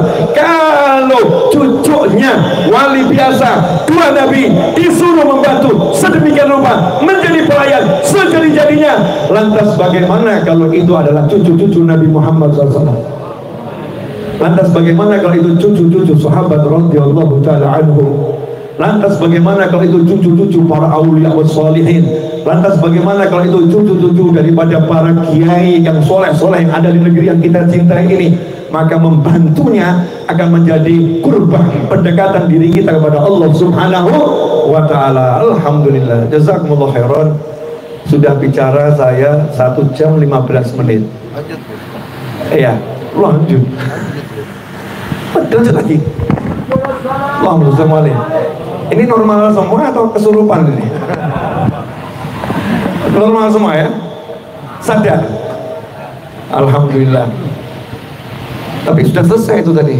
Pembahasannya sudah selesai. Tambah dikit lagi boleh? Masalah khidmah tadi boleh ya? Khidmah. Nah saya tuh dengarkan. Jadi saya ini Habib. Habib itu sebutan di Indonesia, di Hadramut, di Yaman, untuk orang-orang yang nasabnya nyambung pada Nabi Muhammad SAW. Ya. Nah, tapi secara khusus lagi ada Habib yang punya ilmu, ulama, orang soleh. Ada juga Habib yang biasa, bukan ulama. Mungkin dia jadi pegawai di kantor, bukan jadi ustadz ngurusi pondok pesantren. Ada kiai di negara kita ini, orang-orang yang mewarisi ilmunya Nabi Muhammad SAW dan cinta kepada para ulama, cinta pada ahlul bait, cinta pada keluarga Nabi Muhammad SAW. Karena cintanya para kiai, para masyayikh, para guru pada Nabi SAW dan pada keluarganya, maka apa yang disampaikan Nabi SAW kepada Salman Al-Farisi radhiyallahu ta'ala anhu, karena Sayyidina Salman radhiyallahu ta'ala sangat cinta pada Nabi Muhammad SAW, padahal Salman bukan keluarga Nabi. Salman gak ada hubungan nasab sama Nabi Muhammad SAW. Rasul berikan pengumuman di hadapan para sahabat, Salman minna ahlul bait, diumumkan pada keluarganya semua, Salman minna ahlul bait. Salman ini orang biasa, tapi minna, dia masuk dalam kelompok kami, ahlul bait, dia masuk dalam keluarga kami. Jadi gak perlu nasab Habib untuk jadi keluarga Nabi Muhammad SAW. Kalau kamu cinta Rasulullah, Anda cinta Rasulullah, Anda cinta keluarga Nabi Muhammad SAW, walaupun nasabnya Pontianaki, ya orang Pontianak asli, tapi cinta Nabi, nanti Rasul akan mengatakan, anta minni ahla baiti, kamu masuk dalam kelompokku, keluargaku. Modalnya apa? Mahabbah, modalnya cinta. Ini saya mau kasih ilmu. Yang mau praktekkan boleh, yang enggak ya enggak apa-apa. Ya enggak dipraktekkan juga boleh. Yang suka boleh, yang enggak suka juga boleh. Karena orang hidup ini jangan maksa orang lain suka. Suka itu nggak bisa dipaksakan. Iya. Benci jangan dilakukan, karena benci itu menyiksa diri sendiri. Nggak suka nggak apa-apa, tapi jangan benci, karena kebencian itu merusak diri kita sendiri. Contoh misalnya, saya nggak suka sama durian, boleh nggak? Boleh.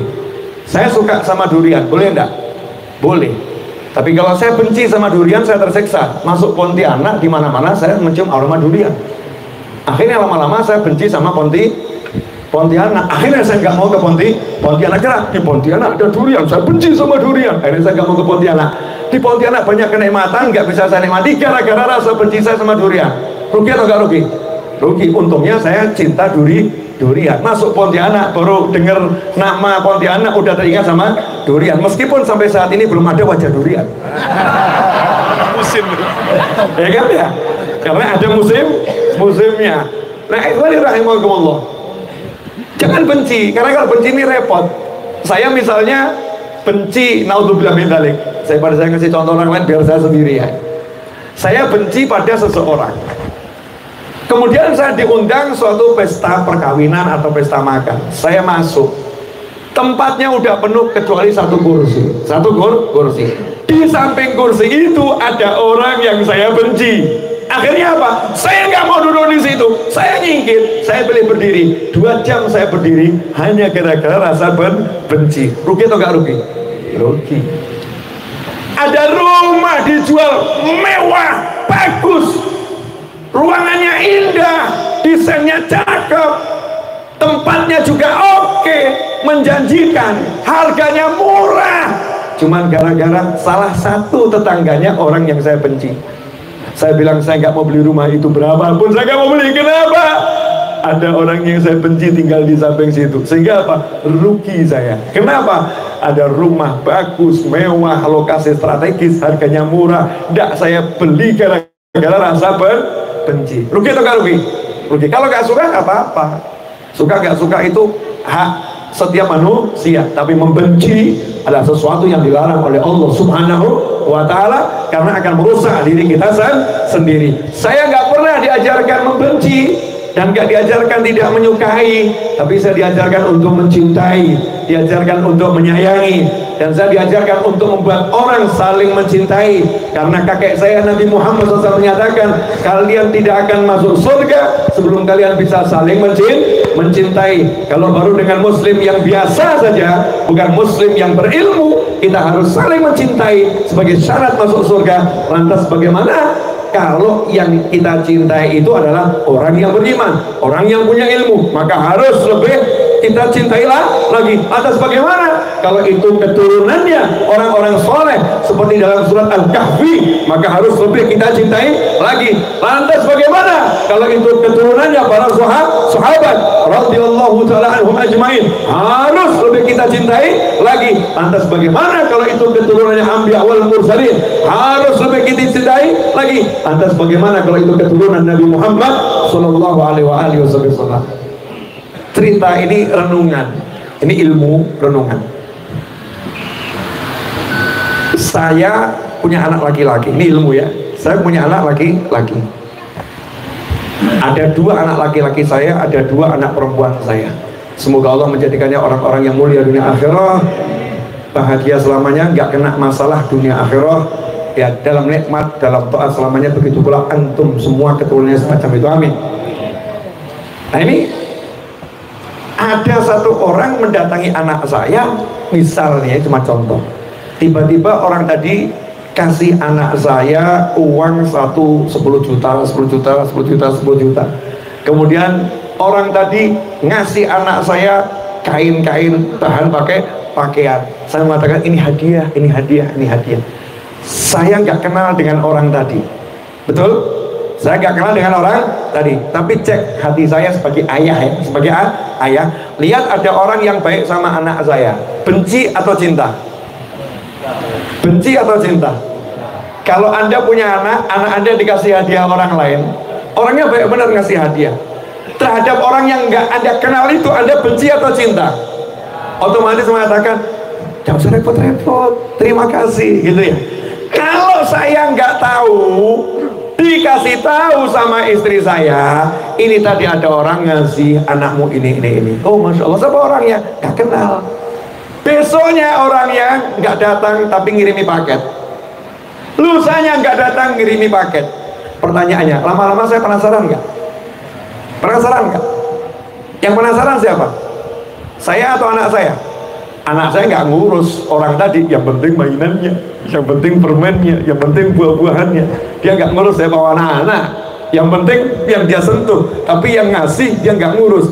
Lain dengan saya nggak ngurus yang dikasih bendanya, yang saya urus yang ngasih. Ini siapa ini orang ini? Kok baik banget, perhatian banget, siapa? Maka saya akan pesen pada semua orang, cari tahu siapa yang ngasih, di mana rumahnya. Saya ingin berkunjung membalas budinya. Betul tak betul?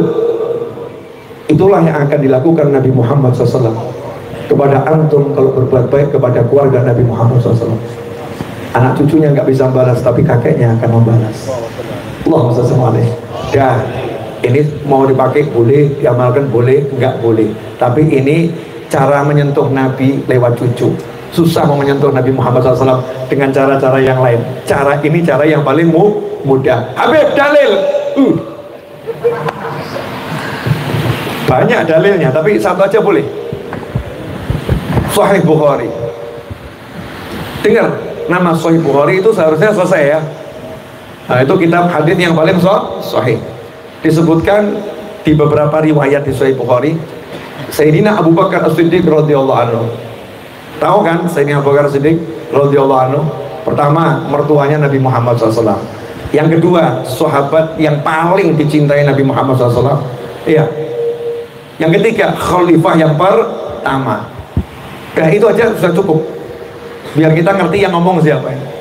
Sayyidina Abdurrahman bin Auf itu bilang, kalau kamu pengen dekat dengan Nabi Muhammad SAW, ya, maka jagalah keluarganya, senangkan keluarganya. Dekati Nabi Muhammad SAW dengan cara menyenangkan keluarga Nabi Muhammad SAW. Itu disebutkan dalam kitab Sahih Bukhari.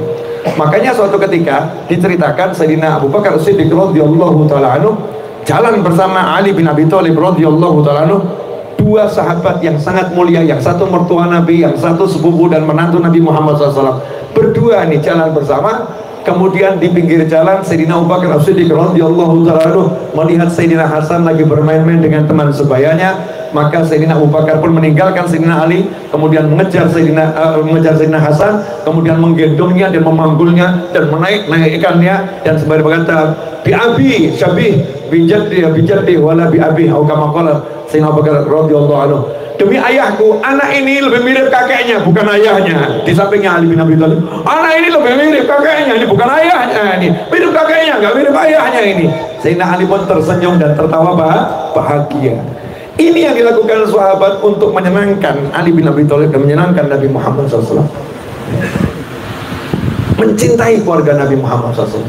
Maka dikatakan oleh Al-Habib Umar bin Muhammad bin Salim bin Hafid matanallahu bituli hayatih, dalam salah satu ceramah beliau mungkin sekitar 7 hari yang lalu, nanti dicari di YouTube ya, itu ada, bisa dicek kembali.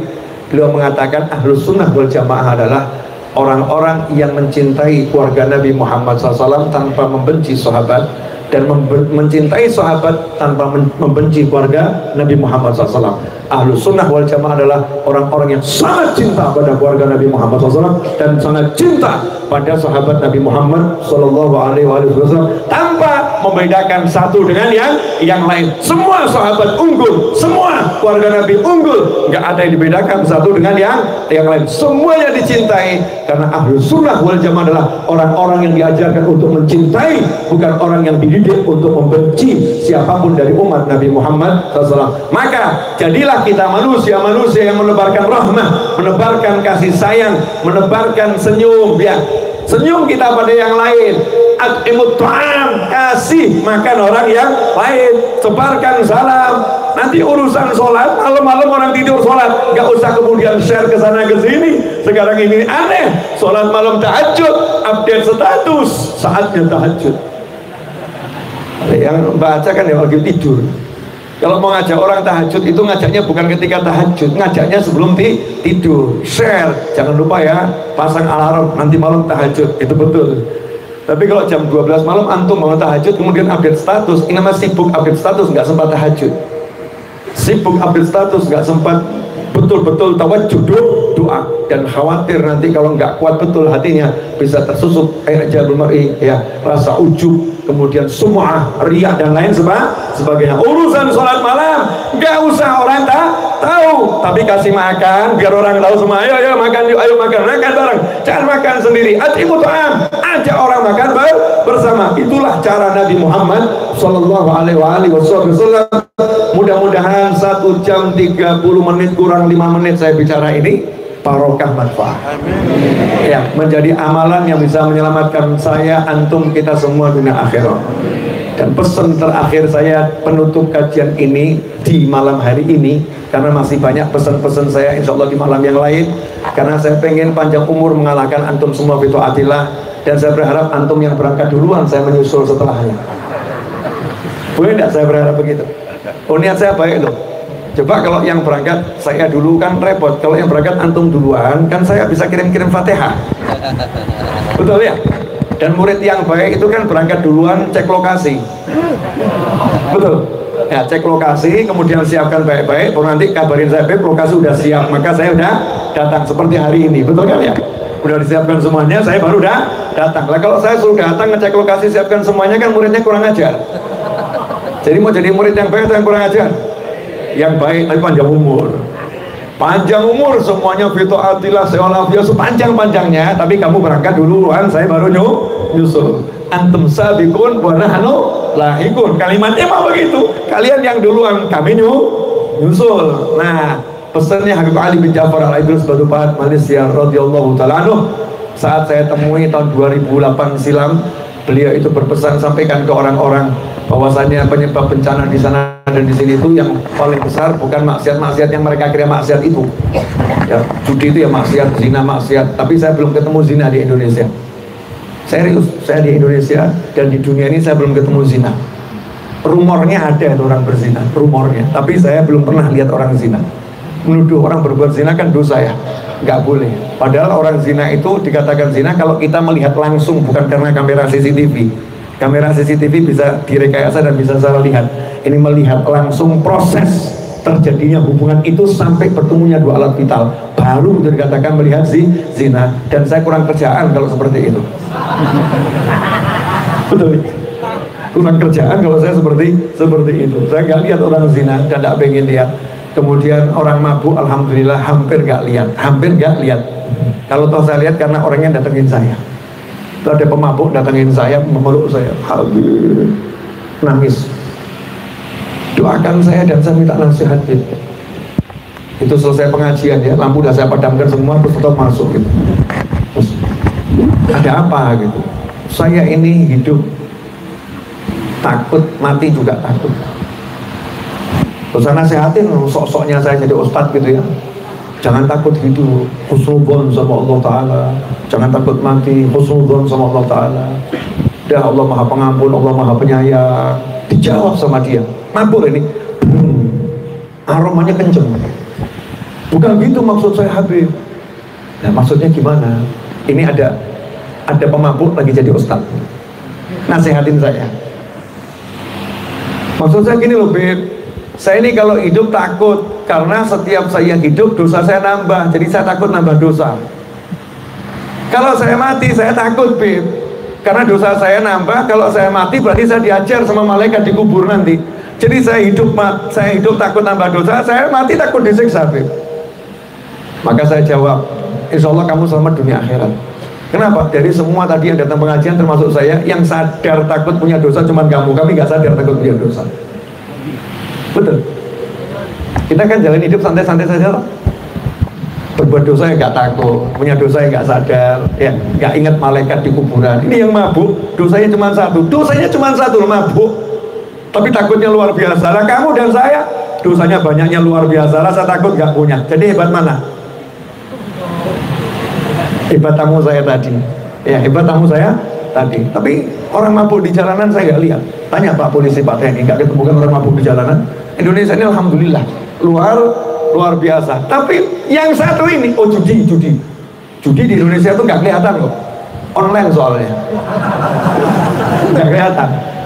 Jadi kalau kamu cari-cari berarti kamu juga ikut main nanti kan, online nggak kelihatan. Yang nyata-nyata nggak kelihatan. Alhamdulillah nih satu nikmat, kita nggak lihat maksiat. Tapi ada satu maksiat, kata Habib Ali bin Ja'far Al-Idrus Batu Pahat Malaysia, yang dosanya luar biasa, dan itulah penyebab bencana di mana-mana karena pelakunya hampir di setiap rumah ada. Waktu itu saya kaget, hampir di setiap rumah ada, dosanya besar luar biasa, penyebab bencana. Saya diam aja, saya dengarkan, sampaikan ke orang-orang. Nama maksiatnya adalah durhaka sama orang tua. Hampir di setiap rumah ada pelakunya. Dulu novel kita nggak boleh lihat wajah orang tua kita dengan pandangan tajam. Anak sekarang berani melototin orang tuanya. Betul ya? Berani memandang dengan tajam. Dulu kami kalau bicara sama orang tua duduk dan kami pandangan itu ke lantai. Anak sekarang kalau ngobrol sama orang tua berani menatap. Nah kalau saya tambahin, anak sekarang pulang ke rumah orang tuanya ada nggak disapa, langsung luyur masuk kamar. Itu dia ditutup, dikunci headset temannya sama headphone. dipanggil sama orang tuanya pula-pula nggak dengar. Fulan, semakin dikencengkan tuh suara musiknya karena nggak mau mengikuti panggilan orang tuanya. Duduk diajak ngobrol sama orang tuanya ogah-ogahan, sibuk pengen segera pergi main sama orang lain, diabaikan orang tuanya. Yang model semacam ini durhaka dan nggak mungkin bahagia dunia dan nggak mungkin bahagia akhirat, karena orang yang durhaka pada orang tua, janji Allah sebelum di akhirat akan dihajar di dunia ini sejadi-jadinya oleh Allah Subhanahu wa Ta'ala, sehingga tahu rasa sakitnya hati orang tua sebelum dia pindah ke alam barzakh sana. Naudzubillah min dzalik.